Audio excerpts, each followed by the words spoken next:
Invest பண்ண பணத்தை ஒரு ஒரு ஒரு பெட்டி கடைக்காரர் ஒரு 10,000 ரூபாய் இன்வெஸ்ட் பண்ணி ஒரு பெட்டி கடை வச்சா அதுல இருந்து ஒரு 5,000 ரூபாய் நம்ம சம்பாதிச்சலாங்கிற நம்பிக்கை இருக்கு.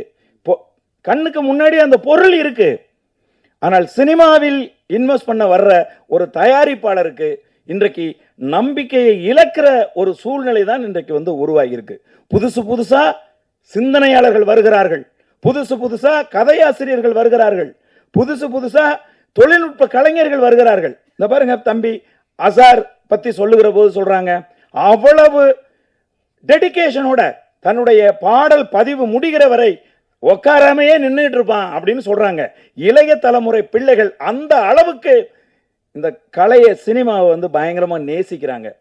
ஆனால் சினிமா இன்றைக்கு என்னவா இருக்கு அப்படின்னு சொன்னா, அது கார்ப்பரேட் மயமாகி ஒரு சில பேர்களுடைய கைக்கு போய் சினிமா எல்லாராலும் எடுக்க முடியாது. அப்படி எடுத்தாலும் அதை பொதுமக்களுடைய பார்வைக்கு கொண்டு வர முடியாது. அப்படி கொண்டு வந்தாலும் ஒரு ஷோ 2 ஷோ மார்னிங் ஷோ எந்த தேட்டரில் ஓடுதுன்னு நான் தான் ப்ரொடியூசர்னா எனக்கே தெரியாது. காலையில் எந்திரிச்சு பார்த்தா நான் ஒரு வாரத்துக்கு முன்னாடி கொடுத்த விளம்பரத்தை நான் போட்டிருப்பேன்.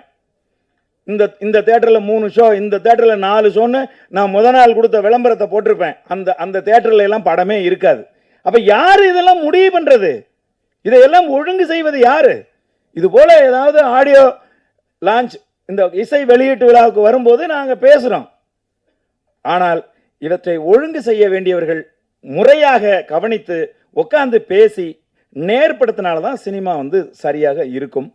இந்த திரைப்படத்தை பொறுத்தளவில் அண்ணன் போஸ் வெங்கட் அவர்கள் சொன்னது போல இது நிச்சயமா ஒரு பிசினஸ் ஆகக்கூடிய ஒரு மெட்டீரியல் தான். இது ரொம்ப பிரமாதமா ஒளிப்பதிவு செய்யப்பட்டிருக்கு. இந்த திரைப்படம் ரொம்ப காட்சி பிரமாண்டமா காட்சி அமைப்புகளை தம்பி பாஸ்கர் அவர்கள் மிக அற்புதமா ஒளிப்பதிவு செய்திருக்கிறார். அதே போல ஒரு ஆர்வம் ஊட்டுகிற திரைக்கதை இந்த படத்தில் இருக்குது. நமக்கு அந்த ட்ரெய்லரை பார்க்கும் போதே நமக்கு தோணுது. படம் ஒரு ஆர்வத்தை ஏற்படுத்துது. நிச்சயமாக இது ஒரு மிகச்சிறந்த திரைப்படமா வரும்.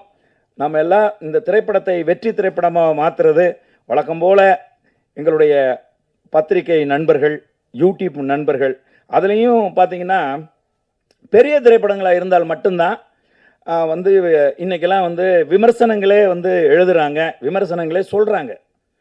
அதுலேயும் சொல்ல போனீங்கன்னா லேண்ட்மார்க்கா இன்னைக்கு சில யூடியூபர்ஸ் இருக்காங்க. அவங்க விமர்சனம் பண்ணா மட்டும்தான் அது ஒரு நல்ல படம் அப்படிங்கிற மனநிலையெல்லாம் உருவாக்கி இன்னைக்கு வச்சிருக்காங்க. சோசியல் மீடியா அதை யாராலும் ஒன்றும் செய்ய முடியாது. அப்படிதான் இன்னைக்கு உருவாகி இருக்கு.